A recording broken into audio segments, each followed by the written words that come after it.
Hello, everyone, and welcome back to We Talk Football. I'm Lance Leach. I'm Brian Wagner. And if you haven't checked out our website, wetalkfootball.org, you should go do that. We post articles. We'll have another one up probably this week on our mid-season award winners, or at least front runners. Yeah. Go like our Facebook page too, and follow us on Twitter. Also, make sure to subscribe to us on YouTube, SoundCloud, and iTunes. Yeah.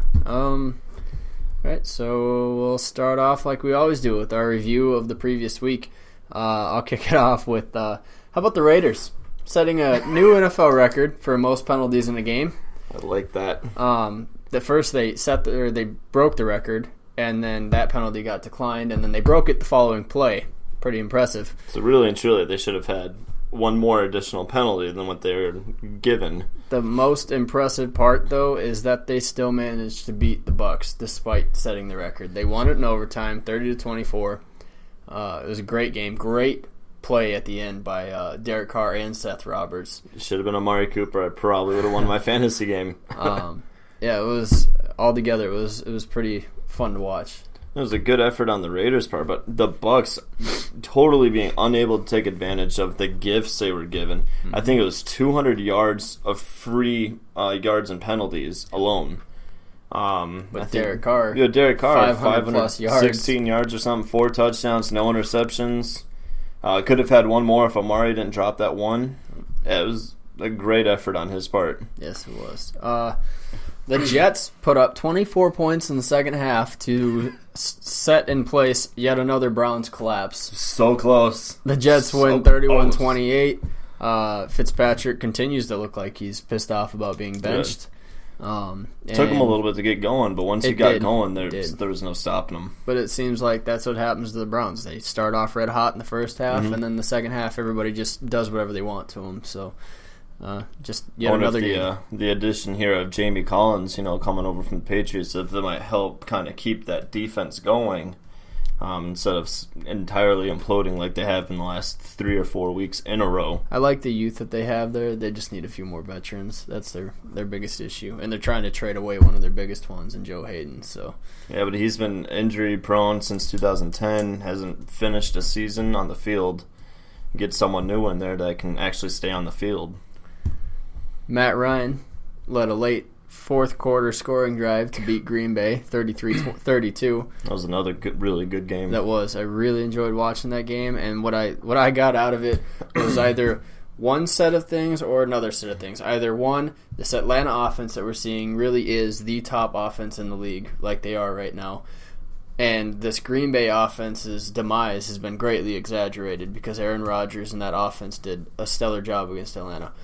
Or we're seeing this Green Bay secondary and all their problems mixed in with an underwhelming, talented secondary that Atlanta has, and they're just not performing the way that they should be. We're seeing one or the other, and I guess we'll know in the coming weeks, especially with the games that they have coming up. Division revenge game for Atlanta this Thursday, tomorrow night. I think, at least outside looking in, I think it might be a little bit of both.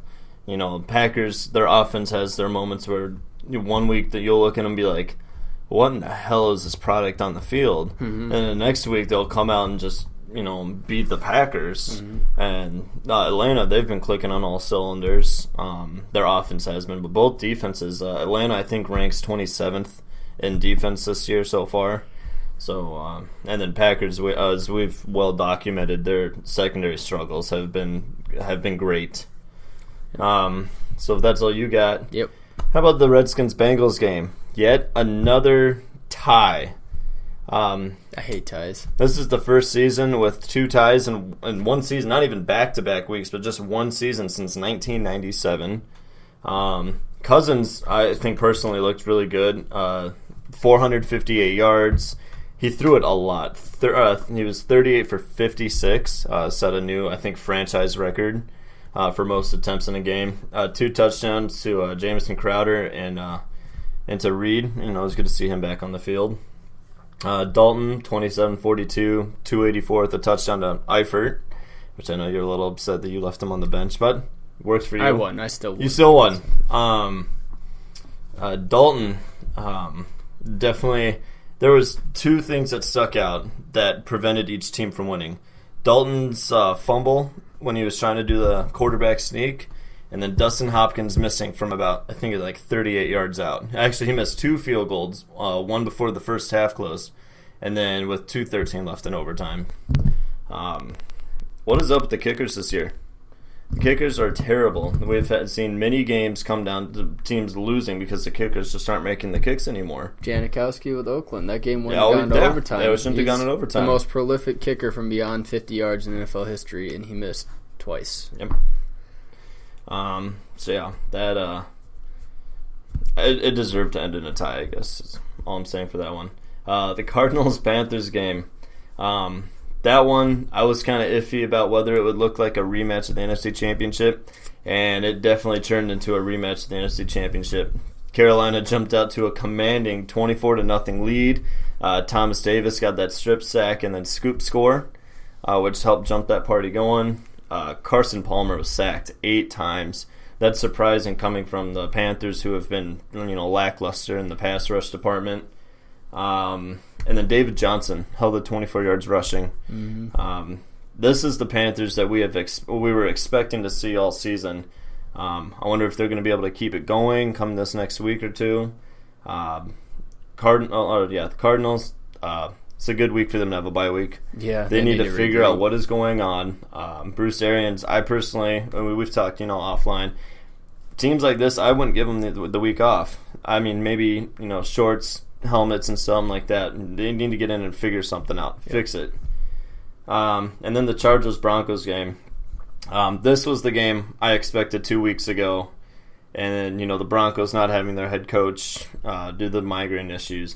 This was the game I was expecting. I'm surprised. Shouldn't be surprised, I guess. Melvin Gordon's having a hell of a year. Yes, he is. Melvin Gordon ripped off 111 yards on him. Didn't score. Thank God. Yeah, you would have lost. But no, he had a great game. Rivers picked off 3 times. 1 was returned for a touchdown. The Chargers got a pick 6. So that was a good defensive match to watch. But when I mentioned kickers earlier, this game should have been a lot closer. Josh Lambo missed a field goal and missed 3 extra points.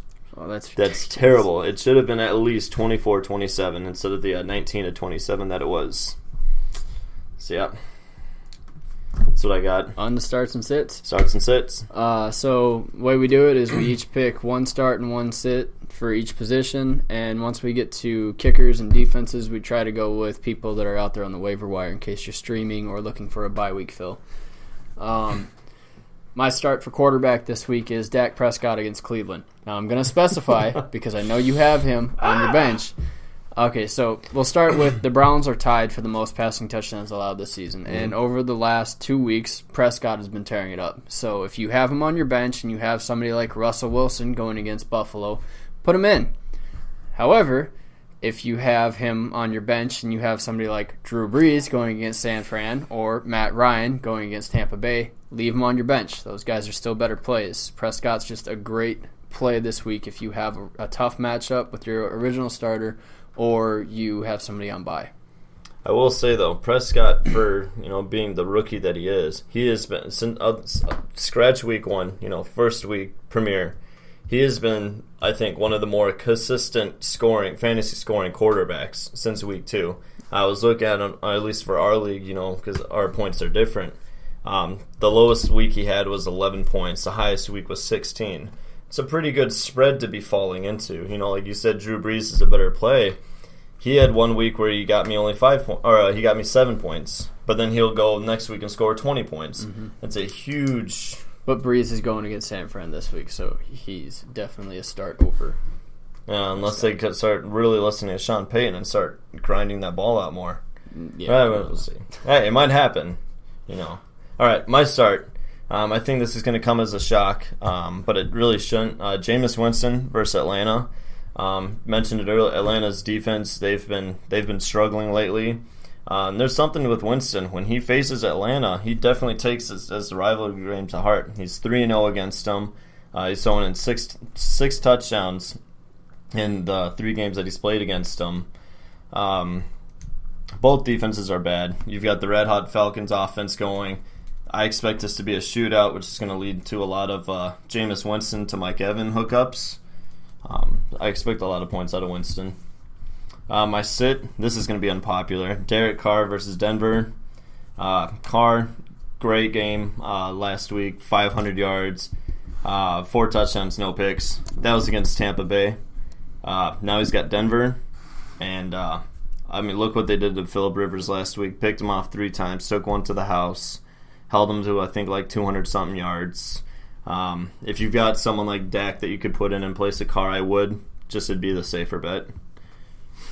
My bench for the week is Blake Bortles against Kansas City. He had a huge game in garbage time last week, but don't expect that to happen this week. Mainly because Kansas City leads the league in most interceptions this season. And Bortles is currently ranked 3rd with 9 interceptions thrown. So chances are, or there's a very good chance that he ends up falling behind early, throwing more interceptions than touchdowns or you think we might see another maybe. Jets collapse again? We could, which means if you have Kansas City's defense, put them in. All right, my start at running back is Christian Michael against Buffalo. Nice. Yeah, I wrote that wrong.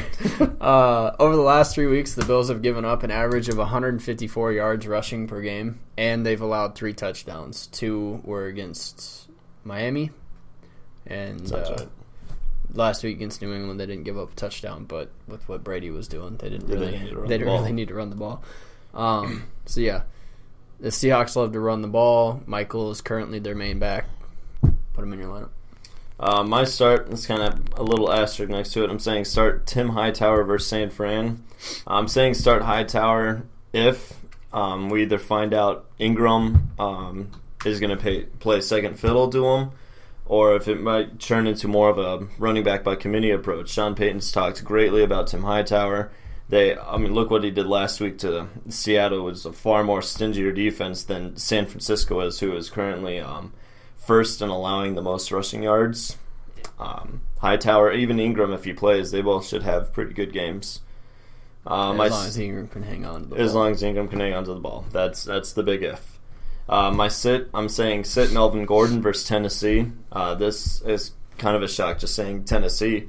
Tennessee is actually one of the best rush defenses in the league currently. I think they're 3rd or 4th in allowing yards, and they've only given up 3 rushing touchdowns this season. So it makes sense, though, if you look at that front 7. They've got Avery Williamson and Brian Arakpo and Derek Morgan, and then on the line they got Jarrell Casey and Carl Klug, who are both playing very good football right now. So, yeah, it makes sense. My sit is Jay Ajayi against the Jets. I know that Ajayi had back-to-back 200-yard games prior to their bye week. And he's predicting a 3rd. He can predict all he wants. At some point, that streak is going to come to an end, and I expect that to happen this week when he goes against a Jets run defense that's allowing the least amount of yards per game.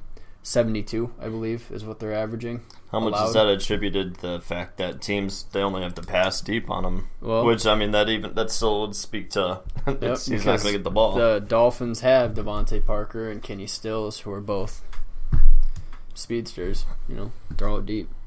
Wide receiver, my start is Dante Moncrief against the Packers. I'm very happy I went up and picked him up last week. He scored in his first game back from injury. And now he's going against a weak Packers secondary. We already talked about that. And he could be getting wide receiver 1 targets with Hilton possibly going to miss the game or maybe miss time, like snap count type deal. Mm-hmm. So my start, Jarvis Landry. Just kind of touched it earlier. Jets don't have a passing secondary.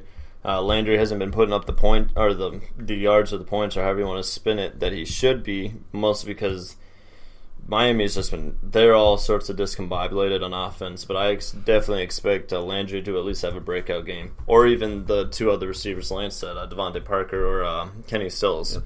Any one of those 3 I would be a safe bet. My sit, another unpopular pick this week, I'm saying sit Odell Beckham Jr. versus Philadelphia. You've got a rivalry game. Everything's going to be amped up. These 2 are always a fun team to watch.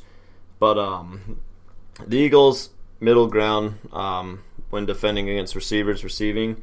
I think, I don't have it on here, but I think they've only allowed 3 receiving touchdowns to receivers. And so that's where Beckham gets a lot of his points. Yeah, he's had those couple games where he's ripped off huge yards, but he can put up multiple touchdowns. I don't think he's going to do that this week, and especially since he's pending injuries right now too. So, yeah. My sit's Marvin Jones Jr. against the Vikings. I pray. Jones has been playing far better than I expected this season. I will admit that. I talked about how he wasn't productive in Cincinnati, so how is he going to go play, with somebody who's not A.J. Green in an offense and be able to perform, and he's done it. So, I'll eat crow on that. However, the Vikings pass defense is allowing the 4th least passing yards and the tied for the 3rd least amount of passing touchdowns allowed this season. So if you expect Jones to be your number 1 receiver for the week, you're going to be a little depressed come Monday. I really hope so, because I'm facing him. All right, you still go. My start. I'm excited. My start at tight end is Antonio Gates against Tennessee. Really? Hunter Henry's questionable right now. He took a shot to the knee against Denver, and he may not get to play. Tennessee, as you pointed out, has been very good against the run. However, against covering tight ends, they haven't been doing the greatest. They've allowed the 9th most points to tight ends this season. And Gates, even with Henry out on the field the last 2 weeks, has still out-targeted him. So, I don't know if it's Rivers looking for which one he wants to throw to for the week, or if it's just he sees that this is the guy that's been open, so this is who I'm going to hit. But, yeah, Gates is my start. I wonder if a little bit is some muscle memory thrown to Old Faithful. Especially considering there's a handful of top tight ends that are on bye this week. Yeah, especially. My start, I'm saying start Kyle Rudolph versus Detroit for a couple of reasons. One, the Lions, terrible against defending tight ends. We've been seeing it since week 1. They've given up the most touchdowns to tight ends, and they're in the top 5 in yards allowed. On the flip side, the Vikings, as everyone has seen, North Turner resigned as offensive coordinator. I expect there to be now some growing pains depending on how Pat Shurmur wants to handle the offense, which could lead to even more targets for Kyle Rudolph, kind of get those dump-off plays in there, since the running game has been lacking since AP's been gone. Even when AP was in, it was still kind of lacking. I expect Rudolph to get targets frequently. My sit, Julius Thomas. I don't need to talk about it too much. Chiefs are one of the best defenses in stopping tight ends. Bortles isn't going to have a good game. It's just not going to be good. Jacksonville's offense has been nothing what we expected, and I think that's really been hurting Julius Thomas's production this season, and it's not going to get any better this week. My sit at tight end is Charles Clay against Seattle. If you're one of those people that are still holding out hope that Clay is going to become a top tight end because Sammy Watkins is hurt and there's been other injuries, Robert Woods, Marquise Goodwin's been battling something that's kept him out questionable. You might want to sit him this week if you are one of those people that have been holding out hope, because Seattle's defense is allowing the 6th fewest fantasy points to tight ends. They kept Coby Fleener in check last week. Like I had said, bench Fleener. Now I'm saying bench Clay. Yeah, plain and simple. Kicker, my start is Matt Bryant against Tampa Bay. I said it last week with Bryant going against Green Bay, and he got me a solid 9 points. I'm sure for the people out there who get bonuses, he got you more. Yeah. And I'm sticking with him again this week. It's the Falcons' number 1 scoring offense going against the Bucs, who have allowed the 8th most points. So Bryant should have a good game. My start, Will Lutz for San Fran. If you don't know this kid, you might want to get familiar. As the season's gone on, he's gotten better and better and better. Last week he was 4 for 4 against Seattle Seahawks. This week they've got San Fran, who San Fran is giving up the most points to kickers. You've got the Saints, who can score at will, barring Ingram letting go of the ball or Brees throwing some weird pass. They can score quick. They can at least get down to within range, which is only going to boost Lutz numbers. I sit Chris Boswell versus Baltimore. Boswell has been terrible this season. He's one of the lowest percentage-wise kicking field goals, And this week they've got Baltimore, who is actually number 1 in defending against kickers. Surprisingly, Baltimore hasn't done too much right this year. Stopping the opposing kickers has been one of them. My sit this week is Jason Myers against Kansas City. It follows sort of the same reasoning as what I have for Bryant, except reverse. The Jags are the 9th worst scoring offense, and the Chiefs have allowed the 8th fewest points. So it's just one of those matchups. Leave him on the bench, drop him, go find somebody else. Yeah. Defense. My start for defense is Carolina against the Rams. The Panthers' defense finally looked like what we expected them to from the beginning. It looked really good Last week, and coming out of the bye, and now they get to take on Case Keenum, who has thrown 10 interceptions this season. That's the second most.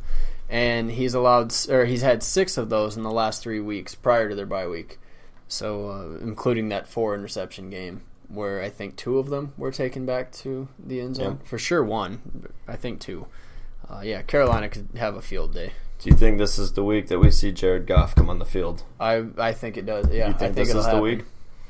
That's a rough week to come in. Yeah, good luck. All right, my start. This one's kind of a streamer kind of surprise. I'm saying start Green Bay versus Indianapolis. This is more to speak to the Colts. Their offensive line is terrible, so even Green Bay's lacking, pass rush. They should be able to get pressure on Luck, get some sacks in there. Colts are giving defenses on average, at least in our league, 8.38 points per game. That's a good amount. That's a good outing for a defense. So. They would be a nice surprise bet. My sit Baltimore versus Pitt. On the flips, complete odds. Pittsburgh's giving about the least amount of points to opposing defenses of at about 4.25. So I'd kind of just avoid Baltimore this week. And Big Ben might be back too. Might be. Well, he's gonna be back. I'm with Suggs on this one. My sit this week is Dallas against Cleveland. I know it seems like it would be a very good matchup, but the Cowboys' defense has been solid despite the injuries and the suspensions and all that jazz that's been going on. But now they're going to be without their top corner. Morris Claiborne is nursing a groin injury, and he's supposed to be out for a couple weeks. And the Browns have done a good job of moving the ball as of late, putting points on the board. And now they have a healthy Terrell Pryor and Corey Coleman that are supposed to be on the field. Could end up being a high-scoring game in this one, and you don't want to have. Those 2 came back last week, the Jets probably would have lost. Yeah, you don't want to have one of these defenses on the field with what I expect. I think it's going to be a shootout. So, all right. And now we move into our weekly picks. Tomorrow night, Atlanta at Tampa Bay, and I'm taking Atlanta in the revenge game. They're playing in Tampa, so it's going to be rough, division rival. But look at what Derek Carr just did to them. And now you got Matt Ryan, who, in my opinion, is the current MVP with what he's done. So don't give away the article. You know what? There's just a little preliminary outlook on what you're going to see. Yeah, I'm thinking Atlanta here too. Their offense, you can't deny this offense.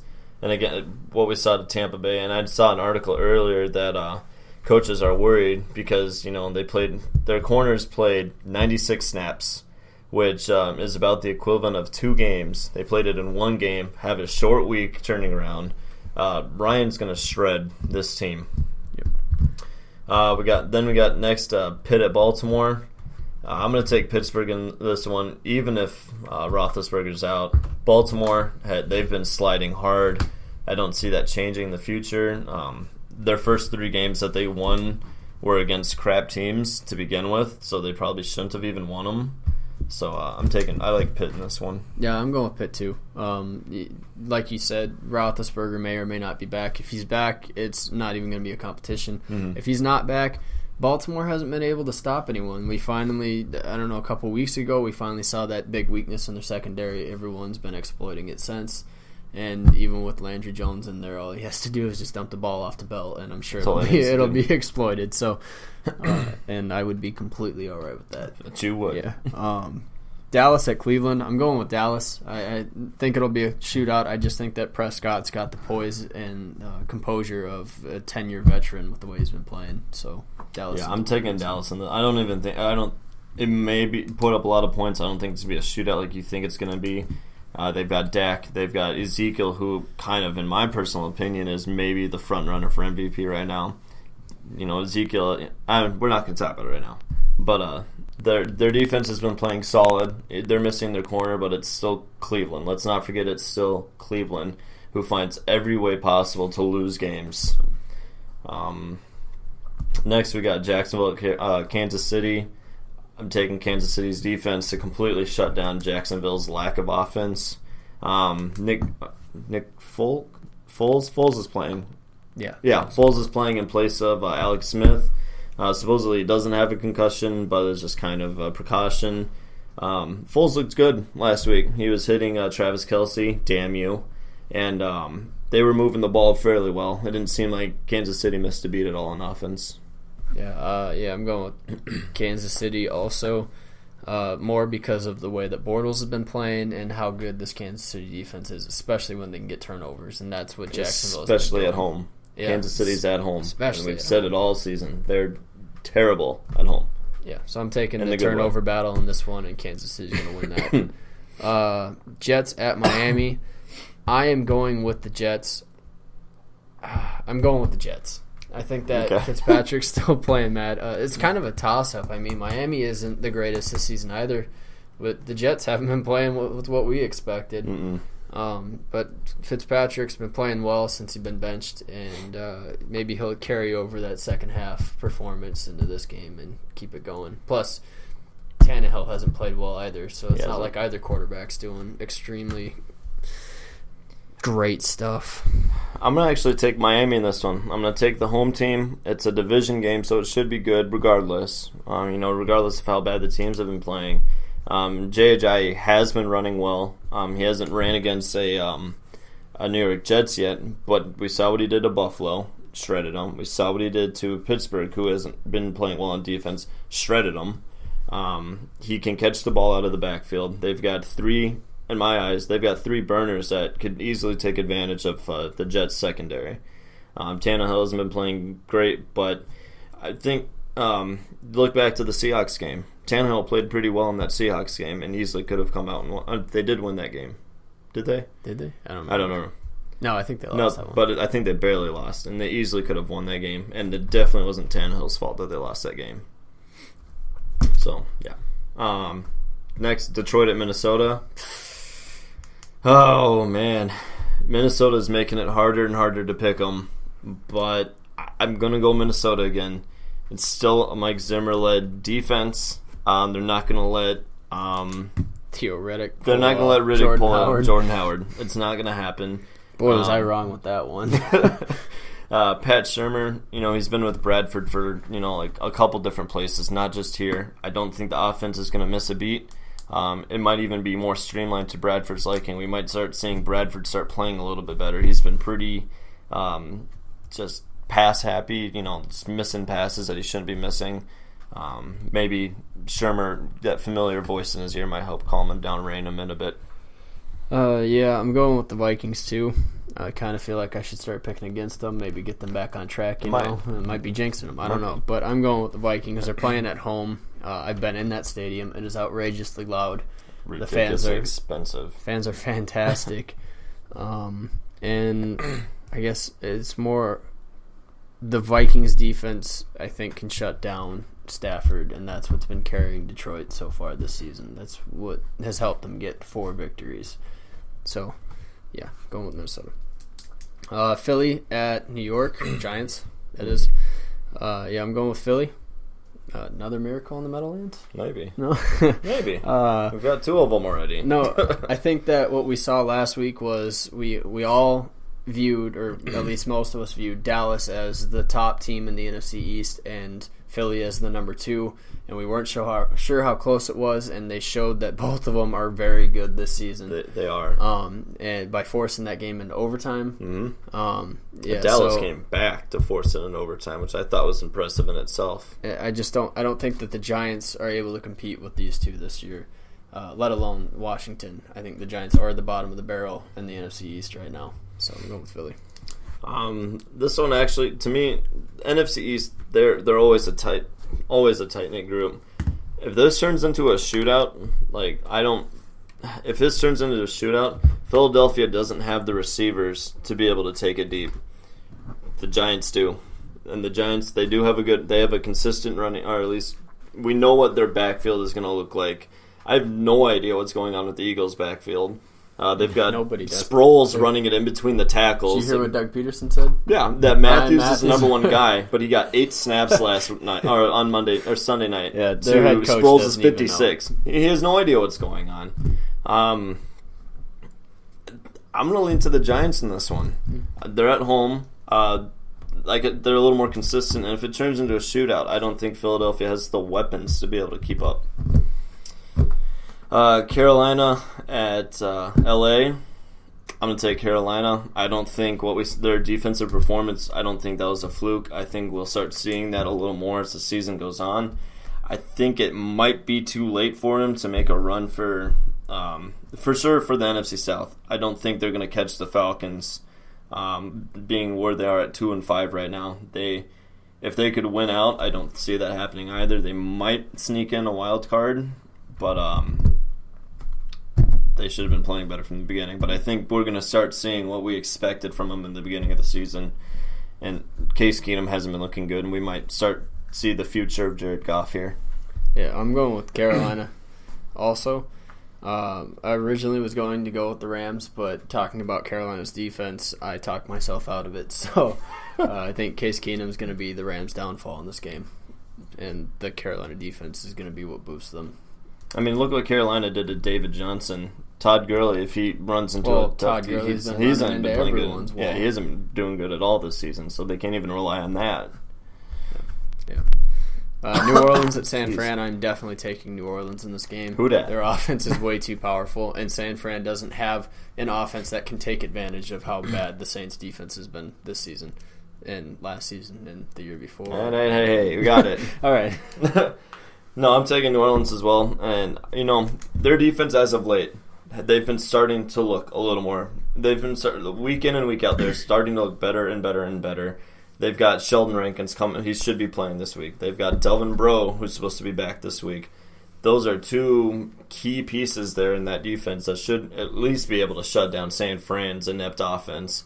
And like you said, Saints' offense has always been top notch. Yep. They're going to run all over. They're going to run all over, and they're going to pass all over San Fran's defense. Indianapolis at Green Bay. I liked what I saw from Green Bay last week. Anytime you're going against Indianapolis secondary, especially with Aaron Rodgers, you have to take Aaron Rodgers. There's no two ways about it. Yeah, Green Bay is not going to lose in Lambeau to this Indianapolis team. Mm-mm. Maybe the Indianapolis team from back when Peyton took them to the Super Bowl when they actually had a defense and an offensive line. That team maybe, but this team they don't have a defense, and they definitely don't have an offensive line. Luck could put up points. I mean, we've seen him do it regardless, but not enough to keep up with what Aaron Rodgers can do to them. If we can get the same Green Bay team from last week. Right, yeah. They need to start showing that they can be consistent. Yep. Keyword there. Tennessee at San Diego. Another game that I really don't want to pick. But I'm going to go with Tennessee. I think that with them just in reach, like they can taste the AFC South right now, the lead. They're a game behind Houston. They're playing better than anybody in that division, in my opinion, despite being a game behind Houston.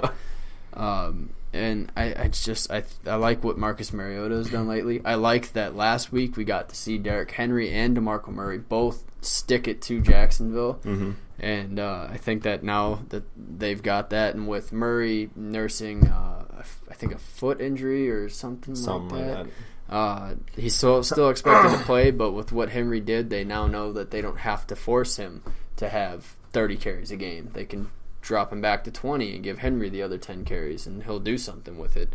And San Diego's defense has looked better with Bosa on the field.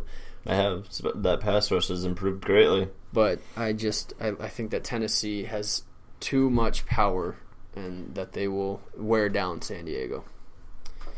I think if it does become a power struggle, between Melvin Gordon, Derrick Henry, and DeMarco if he plays, my head would be to Tennessee. But if it starts turning into a Phillip Rivers is starting to pass, get going how he does, then there's no reason why San Diego can't take this away. Tennessee's got one of the top rush defense, but they're towards the bottom in pass defense. And yeah, San Diego's lost a lot of weapons, but Phillip Rivers still gets it done. He still gets it done. Doesn't matter who's on the field for him, he's going to find options. Mm-hmm. I'm going to take San Diego at home. Phillip Rivers, it's hard to count him out with what he always brings to the table. It's hard to bet against him. Denver at Oakland. This one I think is going to be one of my favorite Sunday night games of the season. It's definitely the game of the week, for sure. Definitely. I'm not liking how much Oakland has struggled at home. On the road, they're phenomenal. I think they're undefeated on the road. But for whatever reason, when they come home, they can't get it done. Denver's defense is great. Carr's not going to put up 500 yards, like I said. I set him as a sit. And Oakland's defense isn't the greatest. Is not looking the way it should be. Tampa was able to move the ball on them pretty effectively. I'm going to take Denver. I'm going to take defense over this. I am taking Oakland. Even at home? I'm taking Oakland because of Trevor Siemian. That's why I'm taking Oakland. Trevor Siemian almost threw the game away, literally almost threw the game away for Denver last week against San Diego when he threw that pick six. Mm-hmm. And he just hasn't looked good as of late. He started off looking like a solid game-managing type quarterback, and now he's not even doing that right. He turns the ball over when he shouldn't be turning the ball over, and it's costing them. And Oakland's defense may not be playing all that well, but they have playmakers back there that will take advantage of it. David Amerson, Sean Smith, Reggie Nelson. If Sean Smith is healthy. If he's healthy. Reggie Nelson, who had 8 interceptions last season. Don't forget, he did tie with Marcus Peters for most interceptions in the league last season. And then he's going to have to worry about Khalil Mack if he's healthy. I don't know how serious that injury was, but I haven't seen anything on it. No. Bruce Irvin. And the rest of that front seven coming in at him because the Denver offensive line hasn't done a great job of protecting him either, or at least keeping them away from him long enough to get rid of the ball without being hurried or anything like that. I'm sticking with Oakland. I think that crowd is going to be louder than ever with Denver visiting. Especially Sunday, it's going to be a fun game. Regardless, yes, it's going to be a fun game. Definitely one worth staying up for. Oh, definitely. Monday night, Buffalo at Seattle. Also not a bad game. No, especially with the way Buffalo's been playing. Mm-hmm. Before you would look at this, like the beginning of the season, you'd be like, that's a crap game. Yeah, but they saw something that we all didn't. And I'm going with Seattle at home. Oh, yeah. And that's why I'm going with them. I think that my hat is off to the offense coordinator that took over in Buffalo. He's done a solid job of keeping up with it with Mike Gillislee playing instead of LaShawn McCoy. But I'm going with Seattle. They're at home, and it's tough to beat them there, and they're going to be really upset after losing to New Orleans last week. So yeah, I was going to say it's Buffalo doesn't have an offense like New Orleans, who they can put up points, in a hurry. They're in the dome. Seattle's going to be pissed. Richard Sherman's already pissed. And Buffalo has struggled against the run, like I said. Yeah, Seattle likes to run the ball. Yeah, which a lot of that attested kind of, I think, to Russell Wilson's injuries that he's not really letting on. His knee, I think his shoulder. He's got issues, and it's good that they've got the running game to rely on. I'm not sure what Shady McCoy's status is, which could even more swing that to Seattle's favor. Yep. So, yeah, I'm taking Seattle with this as well. All right, well, that wraps it up. Thanks for tuning in again this week, and make sure you keep an eye out for that article. And we'll see you next time. All right.